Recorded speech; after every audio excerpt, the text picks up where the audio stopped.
নবী করিম সাল্লাল্লাহু উপরে বিতিরের নামাজ ফরজ ছিল, কিন্তু এটা আমাদের উপরে কি ওয়াজিব।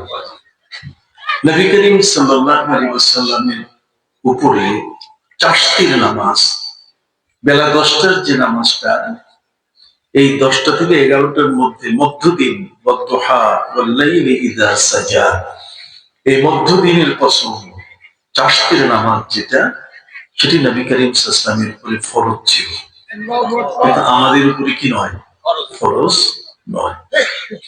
বিবাহ শাদীর ক্ষেত্রে আমাদের লিমিটেশন আছে, কিন্তু নবী করিম সাল্লাল্লাহু আলাইহি ওয়াসাল্লামের ক্ষেত্রে প্রাথমিক পর্যায়ে আল্লাহ কোনো লিমিট দেন নাই, যে কারণে নবী করিম সাল্লাল্লাহু আলাইহি ওয়াসাল্লামের 13 জন স্ত্রী, 11 জন স্ত্রী আর বাকি 2 জন দাসী তারা স্ত্রীর মর্যাদা লাভ করেছেন, সর্বমোট 13 জন।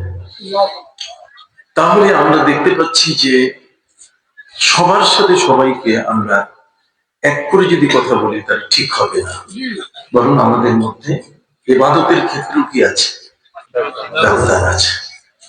ঠিক যেমন ব্যবধান, ঠিক অনুরূপ ভাবে কবরের মধ্যে যারা যাবেন তাদের মধ্যেও সেখানে কি আছে, ব্যবধান আছে।